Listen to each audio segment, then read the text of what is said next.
Creo que tuve la suerte de estar criada en libertad, en respeto, en una cultura que era la cultura de la República. Ser hijo de exiliado ha sido una riqueza. Sí, he sufrido mucho, mucho. No lo veo como un menos, sino como un más, ¿no? Un orgullo. Un orgullo. Ser hijo de exiliado no me ha afectado. Al contrario, para mí era y es un honor ser hijo de republicano. Pero es gracias a esos hombres que han luchado por toda esa libertad que hoy soy yo quien soy y mis hijos son quien son.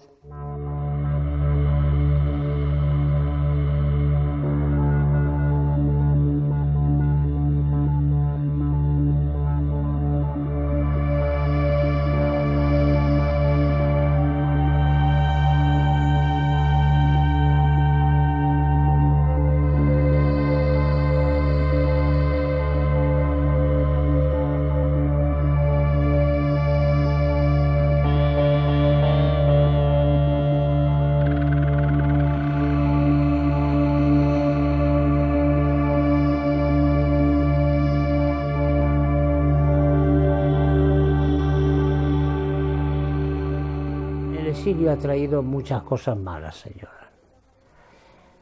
Ha traído que las familias también se deshicieron. La ausencia hace mucho, cuando las personas están ausentes y que son relativamente jóvenes todavía.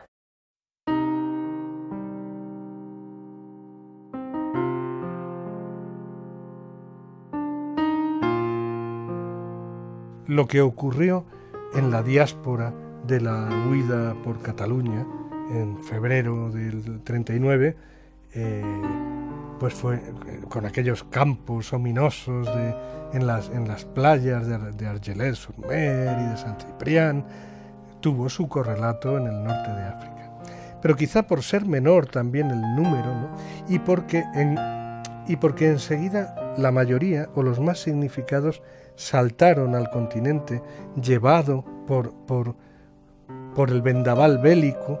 Muchos, como se sabe, se afiliaron a los cuerpos voluntarios de marcha del general Leclerc, de la Francia de Gaulle. Bueno, pues quedó como tierra de paso un poco, cuando lo cierto es que allí quedó mucha gente.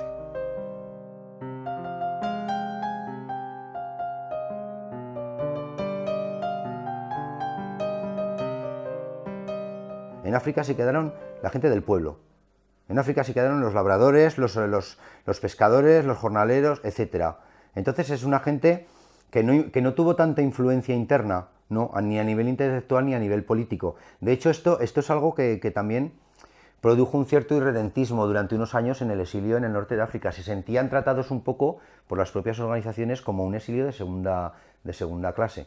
Para mí son tan importantes como todos los demás. De hecho, son más importantes, porque la gente que luchó con las armas en la mano y los que se lo jugaron todo no fueron los grandes nombres de la política y de la cultura, que también, pero los que realmente dieron la cara ante el fascismo fue la gente del pueblo.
En febrero, o el 27 de febrero, se pierde Cataluña y quedan y ya queda poca cosa en el Levante, en manos de los republicanos. Queda Cartagena, la base más importante, con toda la flota republicana, y queda Alicante también. Está la retirada, es decir, ya todo el mundo huye hacia Francia, cae Barcelona y el 27 Francia e Inglaterra reconocen a Franco como gobierno nacional, es decir, que el sentimiento es que la guerra estaba perdida y ellos el sentimiento es que aquello ya les había tocado a Cartagena, ya incluso algunos me decían que los franquistas estaban en la puerta, de las puertas de Cartagena para entrar, ¿eh? Esa es la sensación de debacle total. Los días 3 y 4 de marzo de 1939, en Cartagena, hay un sublevamiento franquista, fascista, digamos, y se hacen con distintas instituciones del ejército, de la marina. Se toma capitanía, se toma la comandancia militar, naval militar, y lo más importante, toman las baterías de costa, que están apuntando a la flota, ¿no? Es el gran peligro de perder la flota, ¿no? Y el día 5 de marzo, un tío mío les avisó, llegó a la casa donde estaban en las afueras de Cartagena y les dijo: están por la calle diciendo arriba España y arrestando a los marinos, a ver qué pasa. Entonces mi padre se puso el uniforme, entonces era ya teniente de navío, se puso el uniforme. Mi madre le dijo: no te lleves la pistola, porque así si pasa algo por lo menos tú no vas.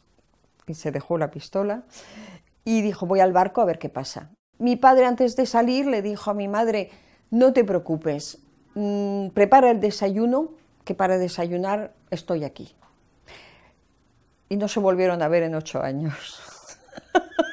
Bueno, es que sí, claro, son repetidas.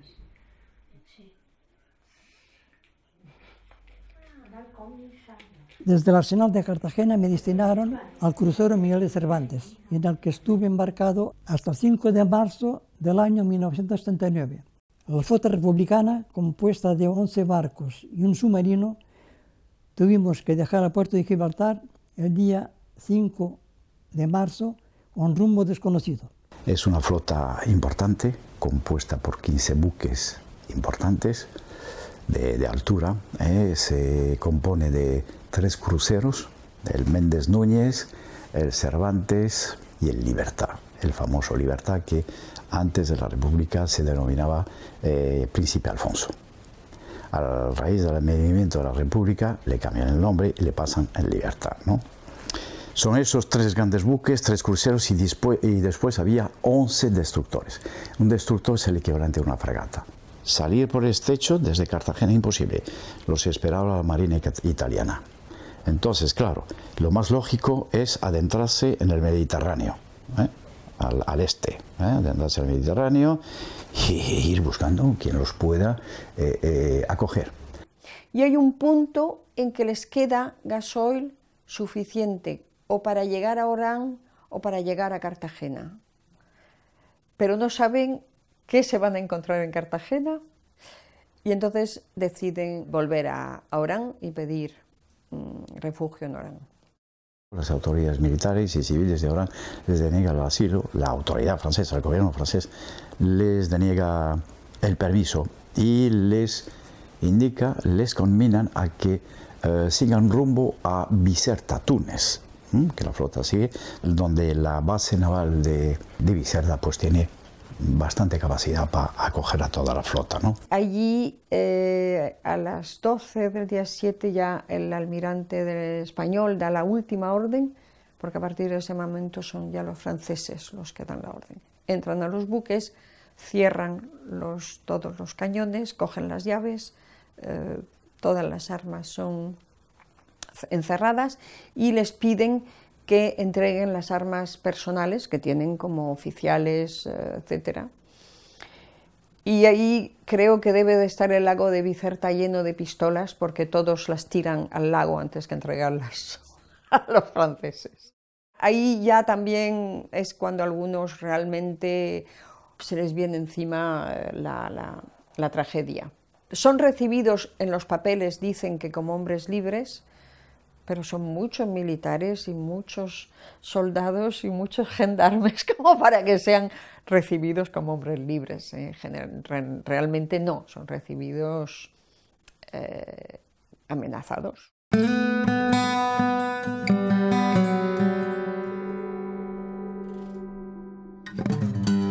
Lo ignoro porque, pero raras veces se habla de la Marina Republicana.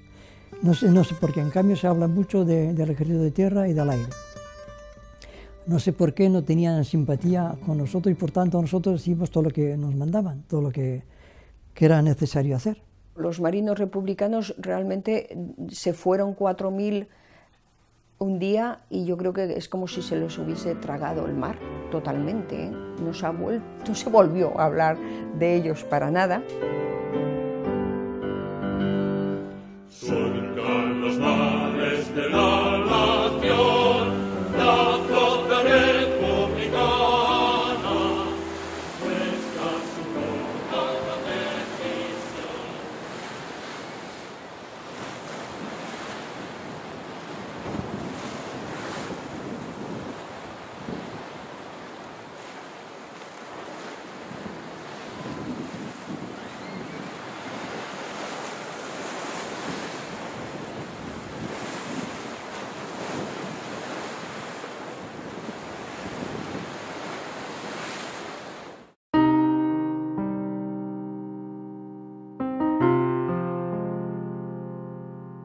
Cuando la flota zarpa de Cartagena, los muelles quedan llenos de gente, abarrotados de gente que está huyendo, de gente que quiere pues, que los embarquen en algún buque para poder huir.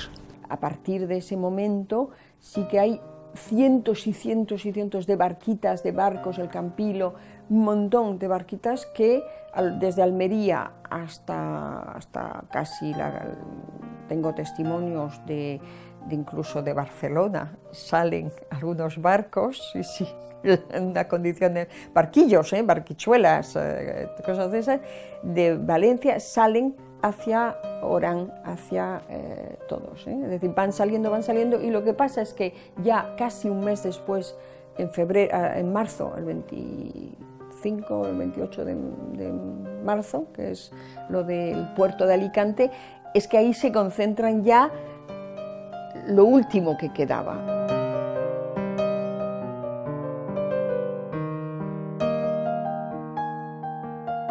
No nos despedimos de nadie, de nadie. Todo fue como escondido, y allí pasamos todo el día. Llovía sin parar. Pasamos así hasta lo menos las 5 de la tarde. Ahí empezaron a moverse la gente, los unos se dejaban las maletas, los otros se despedían de lejos, los otros... En fin, fue una cosa que nunca se me olvidará. Ese murmullo de lágrimas, de gritos, de cógela, no la cojas, cosas así, ¿comprendes? Y entonces vino el momento donde cogimos el barco, el African Trader. Era un barco era un carbonero. Todavía habían los sacos de carbón en las calas. Y claro, íbamos subiendo, íbamos a la cala todos. Íbamos subiendo y a la cala. Había carbonilla, nos pusimos enseguida todos como entre la humedad de la lluvia y la carbonilla y todo, pues se imagina uno cómo podía estar. Y a la salida de Alicante nos salió el Canarias, el torpillero de Franco, con sus cañones apuntados para bombardearnos. Pero el capitán que llevaba el barco, el African Trader, se metió enseguida como pudo, en fin, yo qué sé. Los náufragos del Stambrook son los 3 últimos días de la guerra. Esos 15.000 españoles atrapados en esa ratonera, ¿no?, esperando esos barcos que nunca habrían de llegar, ¿no?, porque, y eso que estaban apalabrados, ¿no? Había varias compañías que la República había pagado para que trajeran los barcos, pero ya, unos parias ya que lo iban a ser para siempre, ¿a quién importaban, ¿no? Solamente un capitán tuvo la hombría y el honor y el valor y la decencia de burlar el cerco, de atreverse a burlar el cerco que tenían establecidos los submarinos italianos, la aviación alemana que bombardeaba el puerto y las inmediaciones, y con una cafetera de 1.500 toneladas, un viejo carbonero, el Stambrook, entrar allí con el propósito de salvar al máximo de personas posibles. Era un barco de una tripulación de 30 personas y se llevó a 3.000. Iba escorado de babor, llegó de milagro por su pericia, ¿no? Porque añadía a su valor el ser un hombre muy marinero, ¿no? Es más, durante esa travesía, durante esa noche, que en realidad pudieron ser milenios, siglos, ¿no? Porque ahí se acababa un mundo para siempre, el mundo de la República, de la Segunda República Española. Durante esa travesía tuvo que burlar los bombardeos de los cruceros fascistas del almirante Cervera, que sabiendo que iban cargados de civiles, en su mayor parte también, ¿no? Pues los bombardearon, también los submarinos italianos, navegando en zigzag, con las luces apagadas, todo el mundo callado, en ese hacinamiento, en esa angustia, con esa llovizna, en esa oscuridad. Un minuto después de que zarpara el Stambrook, cayó una bomba de la aviación justo en el lugar donde estaba atracado, levantando un surtidor terrible, ¿no? Por eso, ¿no? Imagínate, ¿no? 15.000 personas, mujeres, niños, hombres desesperados que habían tenido una gran significación en el combate. Muchos suicidios, muchísimos suicidios, ¿no? Antes de ser apresados.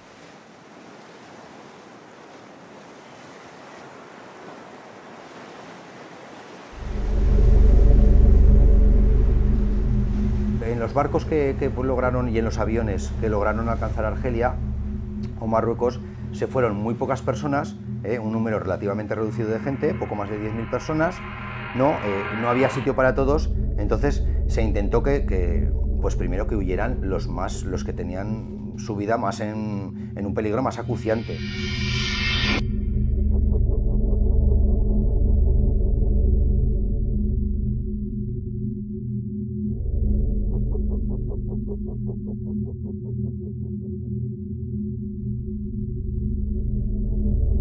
Y estuvimos 27 días fuera del puerto de Orán, porque no nos admitieron tampoco en Orán. Éramos pues 900 y pico de personas, mujeres, hombres, niños, de todo había. Y allí estuvimos 27 días,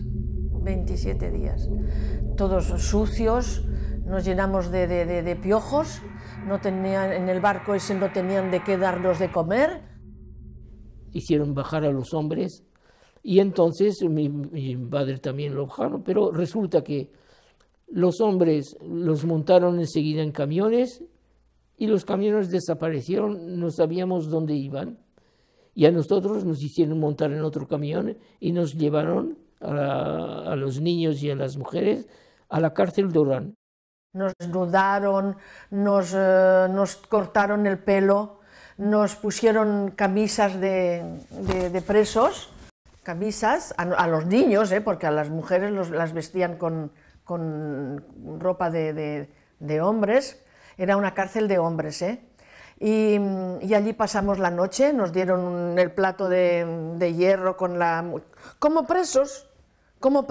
Las mujeres y los niños van a la cárcel y los hombres casi todos van a campo de concentración.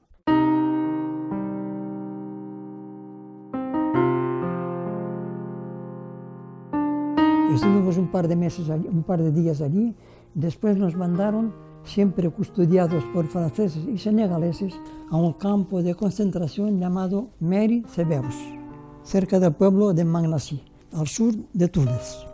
Allí nos metieron en una especie de chabolas que eran refugios de los antiguos mineros que trabajaban en una mina cercana de aquel pueblo. A cabo de un tiempo, las autoridades francesas y los senegaleses se dieron cuenta de que nosotros éramos personas normales, honradas y nada más. Y que estábamos allí porque no queríamos combatir, no queríamos seguir con el régimen de Franco. Los más mortíferos, por decir así, aparte de estas prisiones, que no eran campos sino prisiones, eran edificios en Lambesa y Barberús, los propios campos del Transahariano crearon toda una pequeña infraestructura de campos de castigo en los que rara vez había más de unas decenas de presos, pero que quedaron sometidos a más absoluta arbitrariedad. Se convirtieron en pequeños, pues por ejemplo Armandi Urquiz, Merilla, son campos de muy triste recuerdo. Se convirtieron en pequeños reinos de taifas donde la autoridad recaía en manos de un oficial, a veces ni siquiera un oficial, un suboficial francés, gente bárbara, gente que procedía de la Legión Francesa. El campo de Yelfa no es un campo donde vayan a parar los refugiados cuando llegan allí, como Can Morán o como Bogari. Es un campo que se abre para acoger a gente que expulsada de Francia.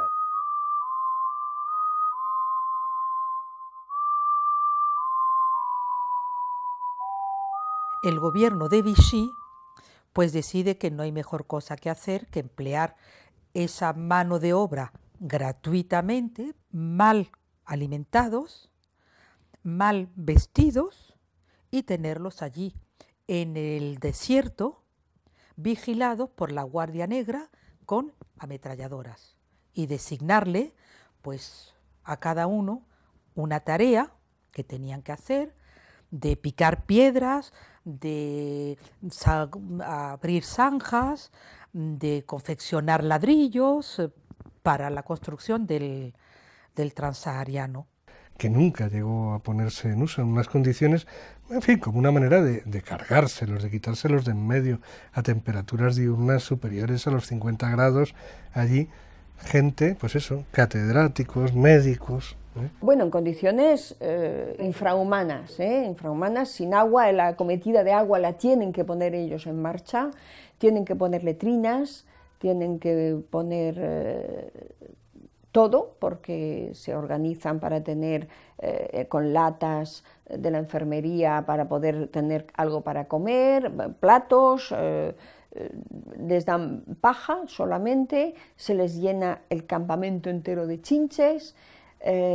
Bueno, totalmente comiendo pésimamente. Bueno, hay que tener en cuenta que el jefe del campo era uno de Croix de Feu, que eran los fachas franceses. Muchos de ellos, cuando podían, se escapaban, pero casi ninguno pudo contarlo después, porque los mataba la Legión extranjera, corría enseguida detrás de ellos, los perros, eso, y a tiro limpio eso. Hay cementerio en Colombesaria, en Boalma, de refugiados españoles. Mi padre, como era el más joven del campo, tenía 17 años, pues le daban un montón de piedra para romper piedra, ¿no? Para hacer el ferrocarril y mi padre, claro, no terminaba como los otros, terminaba más tarde por las noches, y como terminaba, lo dejaban con una pequeña lámpara de carburo y lo pusieron en la cárcel porque no terminaba. Lo llamaban le trou. Le trou era un zulo, que no podía ponerse de pie. 15 días estuvo. Y 2 veces estuvo en ese zulo. 2 veces, porque otra vez mi padre le gustaba cantar. Cantaba zarzuela. Y un día cantando, no me acuerdo si era Bohemios, y en Bohemios hablan de libertad, pero no libertad como la entendemos nosotros. Una mujer que se llama Libertad, creo. Y mi padre pues empezó libertad, libertad. Lo cogieron, lo pusieron otra vez en la cárcel.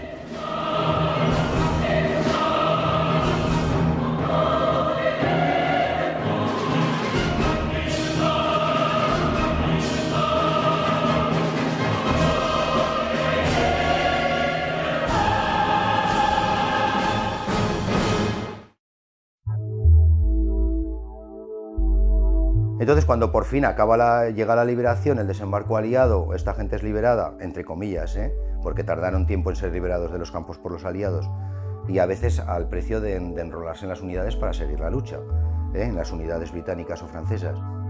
Desembarcan americanos, ingleses, unos 75.000 tropas inglesas y americanas, cientos de buques participaron y desembarcaron en 3 puntos, Casablanca, Orán y Argel, pues a tropas, ¿no? Pero hay una alegría general al saber el desembarco entre estos hombres. Cuando salimos del campo, todo era, yo chillaba a todo el mundo, ya estamos en libertad, ya estamos en libertad. Es que en libertad, la libertad, la libertad. Yo me creía que la libertad era respirar a fondo y comer a su gusto. Y fue muy lo contrario de lo que no podíamos respirar a fondo y la comida no era muy extraña. Mientras la guerra mundial estaba ahí, yo creo que ellos soportaban el campo de concentración porque no había otra solución. A medida que las fuerzas, vamos a decir democráticas, por darle una connotación, avanzaban y conquistaban terreno hacia la libertad, ellos empezaban a tener ya esas ganas y esa esperanza, y ya empezaron a preparar sus maletas de cartón porque verdaderamente iban a saltar. O sea, no había razón de que existiera un cáncer tan profundo de fascismo en España cuando todo el resto de Europa había sido liberada. Eso no lo comprendía nadie. Mientras dura la edad de la inocencia, crees que vas a volver pronto. Y llega un momento en que sabes que no vas a volver nunca. Porque, coño, es que Franco no se moría. Es que duró más que nadie. Mi padre no regresó a España hasta que no falleció Franco. La idea que tenían todos en la cabeza era poder salir de allí, pero no para volver a casa, porque los que pudieron lo hicieron. Salir de allí para irse a Francia, llegar a Francia como pusieran. Muchos salieron de los campos de concentración, se metieron a la Legión extranjera, consiguieron llegar a Francia y pasaron al maquis. Yo sé que todos los años, en Navidad, Nochevieja, todos los años brindábamos por el año que viene en España, por el año que viene en España. Y claro, y así eran años y años y años, y a mí se me hacía eterno el volver a España.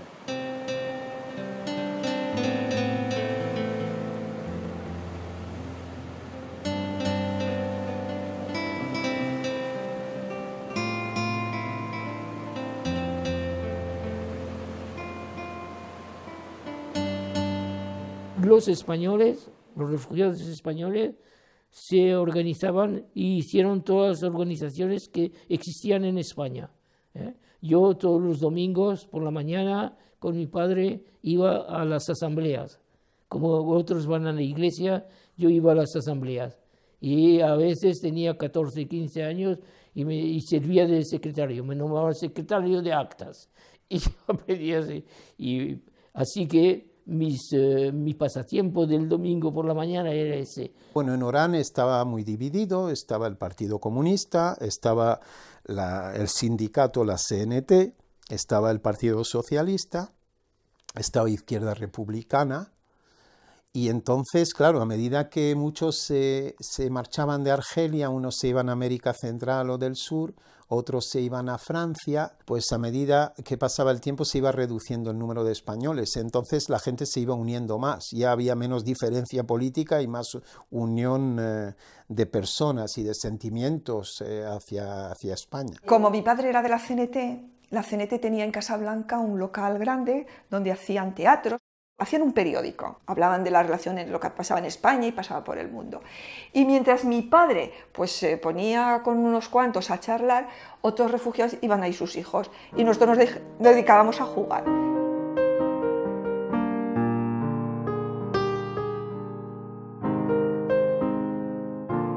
Asociación Cultural Armonía, le llamábamos. Y allí hacíamos teatro, organizábamos merienda, hacíamos para los pequeños fiestas infantiles, les disfrazábamos, alquilábamos películas, alquilábamos un proyector, veíamos películas y también hacíamos salidas al campo, sobre todo la que no fallaba nunca era la del 1 de mayo.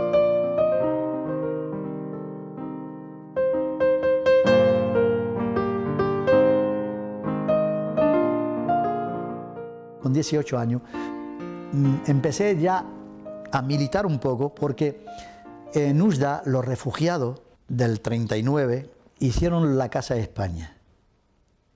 Y la Casa de España era de los refugiados. Y con el tiempo, pues ahí venían no solo los refugiados, era un centro cultural donde se reunían todo lo de la inmigración española, refugiados o no. Iban los domingos a bailar, los sábados por la noche, se hacía teatro, se jugaba al billar, hacían campeonatos de billar. El alquiler de un local que al principio se llamó Unión de Juventudes Antifascistas Españolas. Íbamos a plantar con la juventud argelina, a plantar árboles. Plantamos árboles, arreglamos escuelas que destrozadas, limpiábamos playas. Todo eso era el voluntariado, jornadas de voluntariado, ayudar a la juventud argelina a arreglar su país. Y eso pues poco a poco nos iba formando políticamente entre los papás, que nos ayudaban mucho, y las clases, la escuela laica en Francia. Todo eso pues nos ayudaba y nos daba una fortaleza política que poco a poco las plasmamos en un cambio que hubo en el local. Era Centro Cultural Miguel Hernández. Yo era pequeño, pero sé que asistía a reuniones que eran muy largas para mí porque yo me dormía. Claro, mi madre me llevaba a escuchar la Pirenaica, a escuchar esto, a comentar cosas. Sí, yo escuchaba en Radio Moscú y la Pirenaica. Habla Radio España Independiente, Estación Pirenaica. Además de por nuestras habituales ondas de 19, 25 y 26 metros, transmitimos todos los días por estas ondas volantes sin interferencias.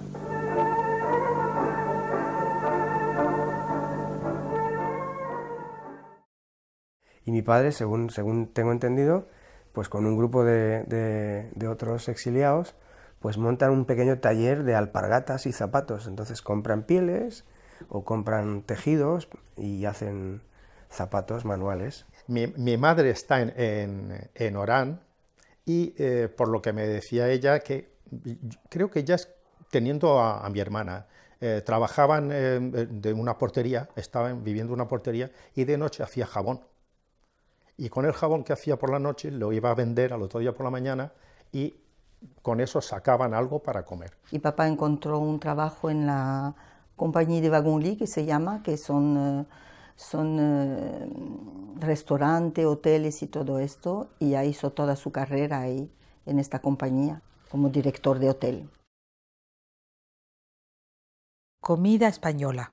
Sí, siempre comida española. Mi madre pues guisaba pues eso, sus lentejas, sus pucheros, sus patatas con costilla, sus gazpachos. Como todo buen valenciano, la respuesta es la paella, que la bordaba, como todos los papás valencianos. La elaboración de la comida española, el cocidito, las lentejas, las judías.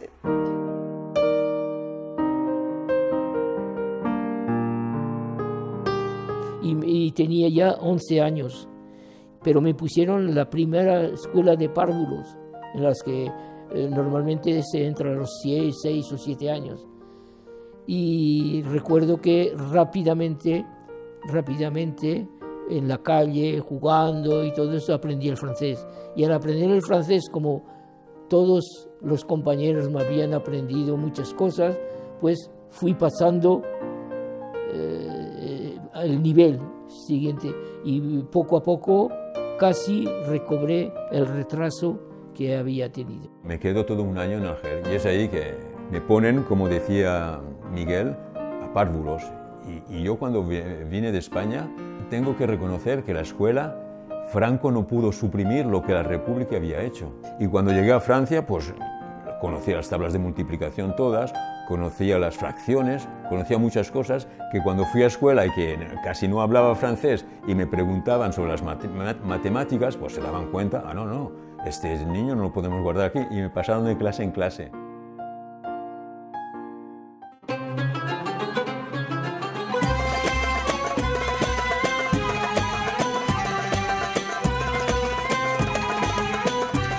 Vivíamos en un barrio, pues había árabes, judíos, cristianos, franceses, españoles. Orán fue una ciudad multirracial, muchas religiones, muchas razas, y ahí vivíamos en fraternidad, jugando siempre juntos, árabes con franceses, con españoles, cualquier nacionalidad, cualquier religión, éramos amigos. El hecho de llegar a Orán a los 11 años llegaba un poco como si entraras en Bagdad. Mi padre lo presentaba así, me llevaba, pongamos, a los barrios moros y veías los moros sentados por el suelo, uno que estaba ahí al medio, y mi padre decía, está contando las historias de la 1001 noche. Y era un hombre que allí que hablaba y los otros que los escuchaban. Veías uno que hacía de dentista en el suelo y tenía ahí un montón de dientes y venía de cuando en cuando uno y ¡tac!, le arrancaba el diente y lo ponía allí en el montón. En fin, era para mí como si viera una película de esas que hacían los americanos en esa época, El ladrón de Bagdad o María Montes en Ali Baba y los 40 ladrones. Para mí, Orán era eso. Nosotros nos hemos, o por lo menos yo y como yo en mi barrio, nos hemos acostumbrado a respetar un poco las costumbres de los demás. Conflicto por religión no hemos tenido jamás. Conflicto por el fútbol, los que fueran. Pero por religión y por ideas, jamás. Nosotros no hemos tenido ningún problema, ni con los franceses ni con los árabes. No hemos tenido problema ninguno. En aquel entonces viene que el francés era el que mandaba. Se cohabitaba con los franceses nativos de aquellas regiones que eran en mayoría hijos de españoles, nietos y bisnietos de españoles que vinieron a África del Norte mucho antes de la Guerra de España, en los tiempos del hambre. Los pienuares en aquella época no nos querían a nosotros. Llevaban los mismos apellidos que nosotros, se llamaban López, se llamaban Martínez, se llamaban García, pero eran franceses. Y mucho se negaban a hablar español. En el ambiente político interior ahí descubrimos que había racismo, ¿no?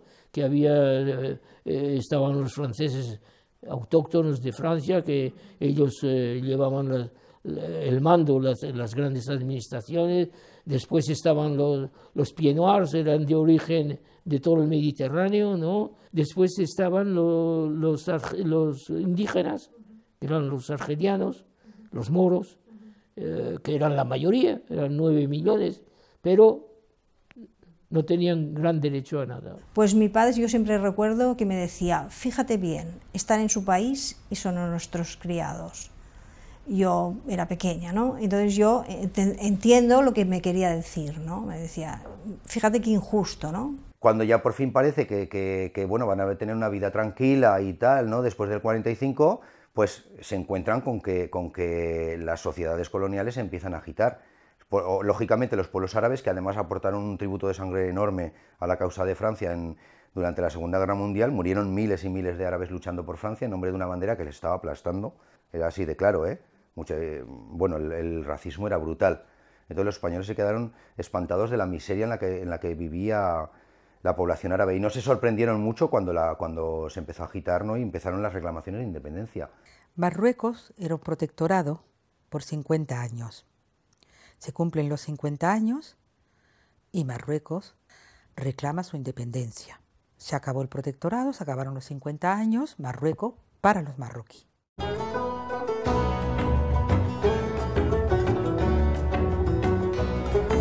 En el año 1956, Francia dio la independencia a Túnez, mandada por un tal Habib Bourguiba, que fue el primer presidente de la República Tunecina. Desde aquel momento, los árabes, la población árabe, nos vieron muy mal. Los mismos que antes nos trataban bien y nos acogían con las manos abiertas. Tan pronto recibieron la independencia, cambiaron completamente de forma de ser y de carácter. Tanto es así que una noche, estando dormidos en una casa que pertenecía a un señor italiano, empezaron a insultarnos, a romper las puertas, a llamarnos de todo. A mi suegro le dijeron, mi suegro vivía en un pueblo llamado Ben Metir, que estaban construyendo un gran pantano. Fueron a su casa y le dijeron, la valise o lo cerqué. ¿Qué quiere decir? ¿La maleta o el ataúd? Tuvieron, igual que nosotros, tuvimos que salir pitando de Túnez y dejando el país, del que guardo todavía buenos recuerdos. Pues al principio, cuando se estalló el acontecimiento, pues estaban moralmente de acuerdo con ellos, con que sacudieran el yugo de la dominación. Pero a medida que iba avanzando la guerra, pues se daban cuenta de que los argelianos luchaban esencialmente por la independencia y nada más. Y ellos les decían, pero hombre, aprovechar el hecho de que os habéis rebelado para después, si ganáis, establecer una sociedad más justa. Pero nada, eso por una parte, que socialmente no daban ninguna señal que les pudiera satisfacer a ellos, libertarios, anarquistas. Y por otra parte, el hecho de que se apoyaran sobre la religión. Ellos decían, nosotros hemos combatido al cristianismo en España, no vamos a ayudar al islamismo en Argelia. Mis padres eran pro Argelia independiente, ¿de acuerdo? Era lógico, ¿no? Con el pensamiento que tenían, lo contrario hubiese sido absurdo. Y entonces, pues el vecindario de donde vivíamos sabían que mis padres pues pensaban de esa manera. Entonces la primera acción fue de ponernos un plástico, el coche que tenía mi padre para vender su jabón en los pueblos, y nos destrozaron el coche. La OAS, que la Organización d'Armée Sauvage. Y posteriormente intentaron de matar a mi madre. Mi madre era 100% independencia. De hecho, se reunían y colectaban fondos para estas personas. El año 62 fue difícil porque ya los franceses o los Pieds Noirs, viendo que se terminaba la situación en la cual ellos estaban y querían seguir, pues ya empezaban ya, digamos, a querer romperlo todo.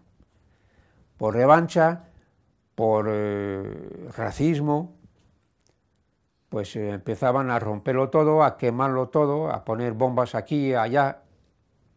Esta situación en una ciudad insostenible. Había atentado y yo vi a gente de mi edad, con 12, 13 años, críos con 12, 13 años, pegar tiros a 2 metros de mí, pegar tiros a un árabe.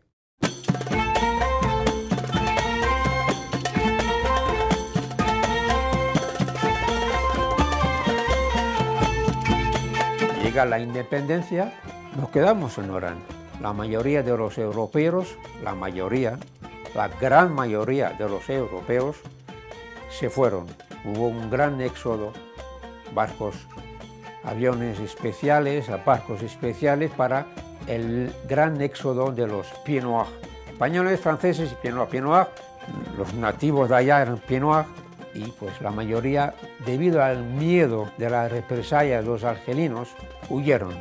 Pues me vengo cuando mi padre fallece, en el 64, al mes de enero fallece, y antes de morir me dijo, Gerardo, aquí socialismo no lo verás, porque los moros son más nacionalistas que socialistas. Así es que no te hagas ninguna ilusión, aquí no te quedes. Mi madre no se quería marchar, mi madre estaba viviendo otra vez el drama de exiliarse otra vez, de irse, porque Argelia era su patria, era otra vez irse, y además de qué manera, es decir, empujados por unas circunstancias también de guerra, de sangre, de atentados. A mi madre le hirieron, mi madre llevaba metralla en las piernas de un atentado de granada que explotó debajo de nuestro apartamento y la salpicó. Es decir, que A pesar de esto, ella no quería marcharse, ella quería quedarse. Mi padre, muy querido por los argelinos también, que le decían no te vayas, quédate, a vosotros no os vamos a hacer daño, no te preocupes. Pero claro, con lo que estaba pasando allí indiscriminadamente, mi padre no podía efectivamente consentir que su familia pudiera correr el menor peligro. Entonces decidió marcharse a Orán, buscar los billetes que nos facilitarían la salida. Casi te diría que la mayoría se fueron a Francia como franceses sin serlos y como pieds noirs sin serlos. Pero Francia le dio, digamos, la identificación como franceses. Yo al venir a Francia, muchas cosas las descubrí y me sorprendieron, porque yo pensaba que en Francia pues había otro espíritu, y pues me di cuenta que finalmente el racismo existía tanto aquí, casi como en Argelia.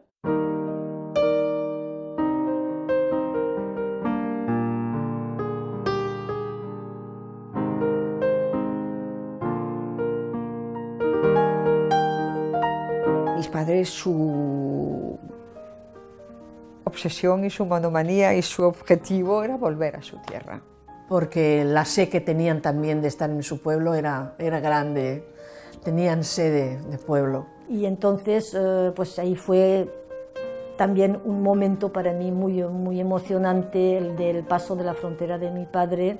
Íbamos a hacer una etapa a Barcelona, y cuando pasó la frontera de Opertus, ya le cayeron unas lágrimas, ¿no?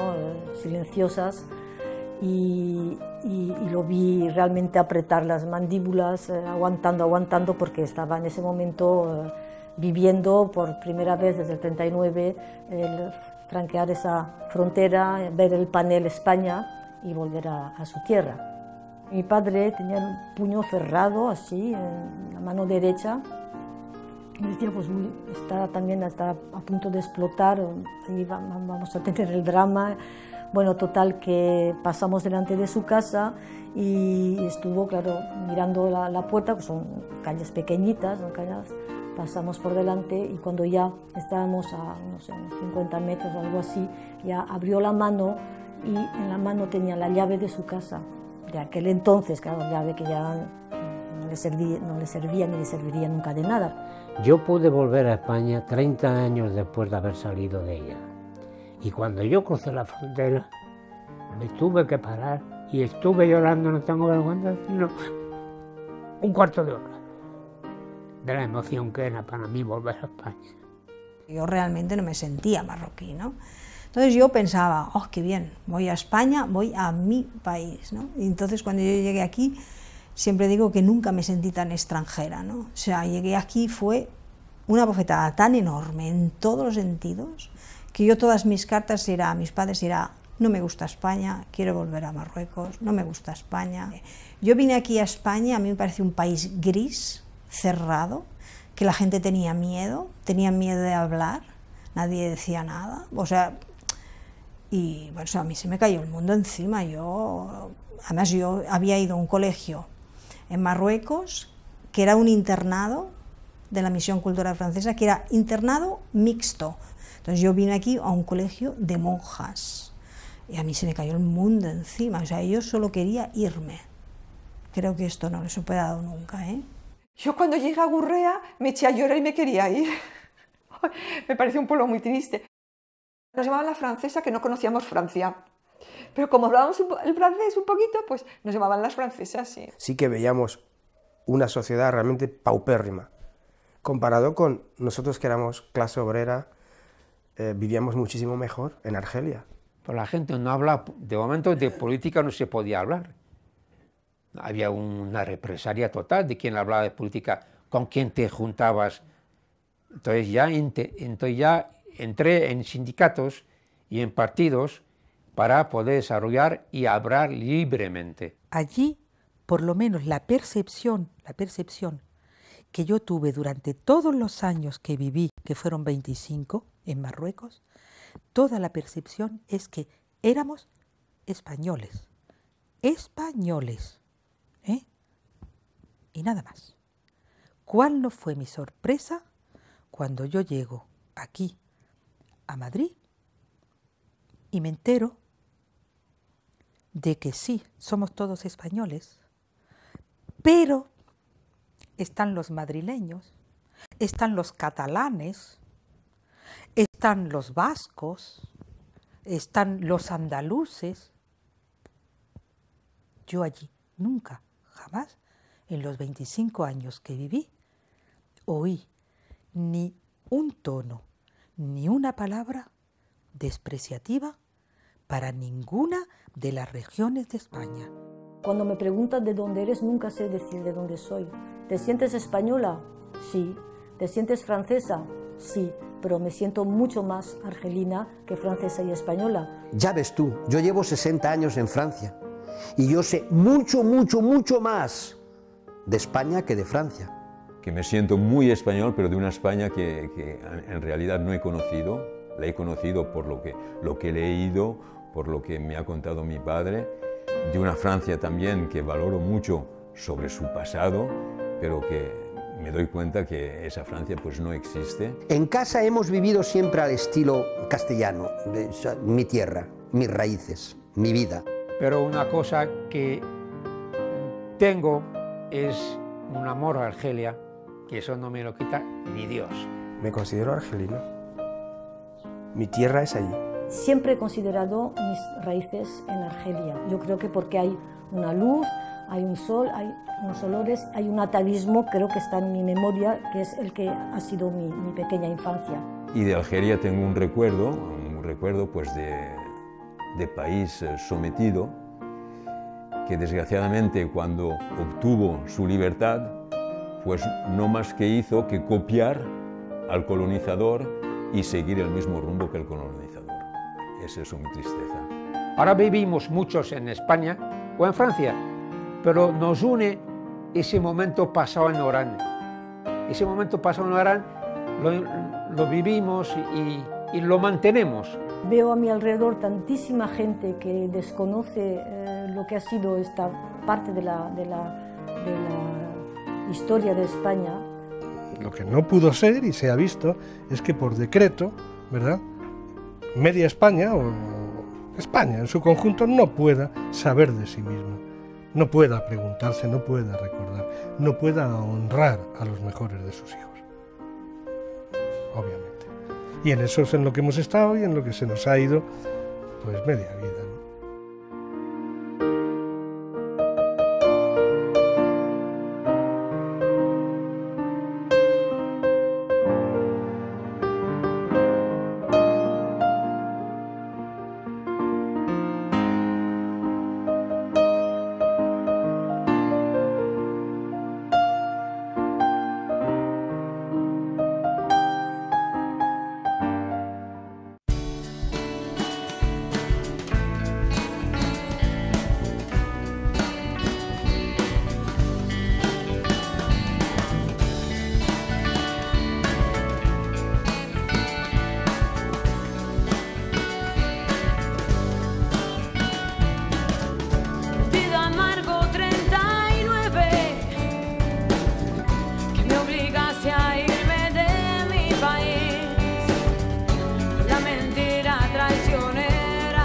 Tras mi vida entera, mi camino más allá.